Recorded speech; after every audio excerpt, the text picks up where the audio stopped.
جس وقت وہ آئے تھے دیبل سے ہو کر برہمن آباد پہنچے تھے۔ برہمن آباد اس وقت مظفر گڑھ کے آگے خان گڑھ کا علاقہ تھا، وہاں کے نواب تھے، اور نواب محمود غزنوی بہت خوبصورت تھے۔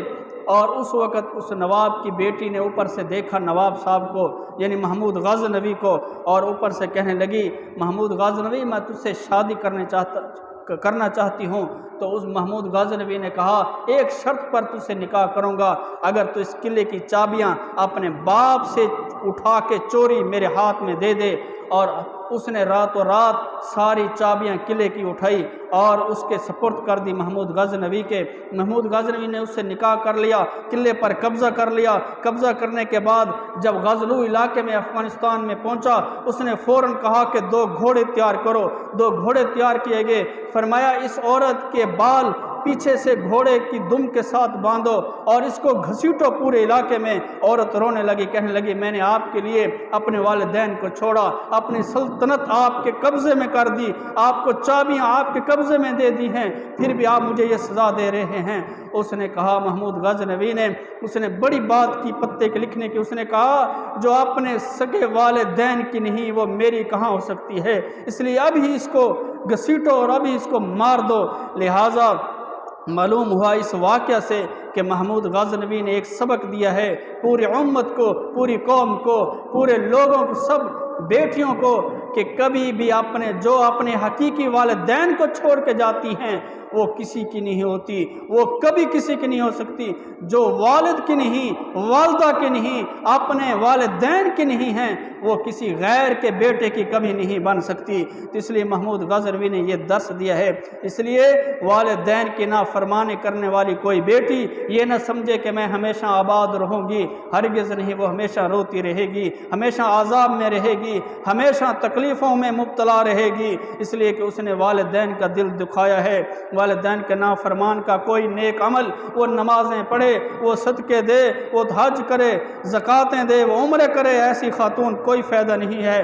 ایسا بیٹا جو گھر سے فرار ہو جائے باپ کی نافرمانی کر کے، فرمایا اس کا کوئی عمل نیک قبول نہیں ہوگا۔ حضرت عمر بن مرہ سے روایت ہے، ایک شخص صلی اللہ علیہ وسلم کی خدمت میں حاضر ہوا، کہنے لگا، اللہ کے رسول میں گواہی دیتا ہوں اللہ کے سوا کوئی معبود برحق نہیں، آپ اللہ کے رسول ہیں، میں 5 نمازیں پڑھوں گا، اپنے مال کی زکوٰۃ ادا کروں گا، رمضان کے روزے رکھوں گا۔ آپ علیہ الصلوۃ والسلام نے اپنی 2 انگلیاں اٹھا کے فرمایا، من مات علی ھذا کان مع النبیین والصدیقین والشہداء یوم القیامہ ما لم یعق والدیہ۔ فرمایا جس شخص کی موت اسی بات پر آئے کہ وہ 5 وقت کی نماز پڑھے، زکوٰۃ ادا کرے، رمضان کے روزے رکھے، فرمایا قیامت والے دن وہ صدیقوں کے ساتھ ہوگا، شہیدوں کے ساتھ ہوگا، نبیوں کے ساتھ ہوگا۔ لیکن ایک بات اللہ کے نبی نے فرمائی کہ ما لم یعق والدیہ، اگر اس نے والدین کی نافرمانی نہ کی ہوگی، بدسلوکی نہ کی ہوگی۔ اس لیے اگر آپ نمازی ہیں، والدین کے نافرمان ہیں، آپ کی نماز کا کوئی فائدہ نہیں۔ اگر آپ زکوٰۃ دے رہے ہیں لیکن والدین کے نافرمان ہیں، آپ کی زکوٰۃ کا کوئی فائدہ نہیں ہے۔ آپ رمضان کے روزے رکھ رہے ہیں لیکن والدین کے نافرمان ہیں، آپ کا کوئی روزہ قبول نہیں ہے۔ آپ حج پہ جا رہے ہیں، عمرے پہ جا رہے ہیں لیکن والدین ناراض ہیں، فرمایا کوئی عمرہ نہیں، کوئی حج نہیں ہے۔ ابن حبان کی روایت ہے، جلد 8 ہے، صفحہ نمبر 223 ہے۔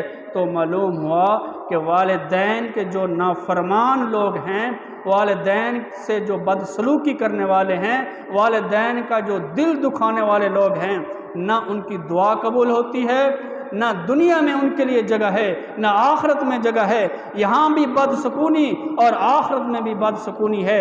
کوئی بیٹی، کوئی بیٹا یہ ہرگز نہ سوچے کہ میں اپنی دل کی مان کے اور اپنی محبت کو پا کے، والدین کی محبت کو چھوڑ کے، وہ سب سے مخلص، سب سے خالص محبت دنیا میں اگر کوئی ہے تو وہ والدین کی محبت ہے۔ اللہ تعالیٰ سے دعا ہے کہ اللہ تعالیٰ ہمیں دین، اسلام، شریعت کو ماننے کی اور والدین کی فرما برداری کرنے کی توفیق عطا فرمائے۔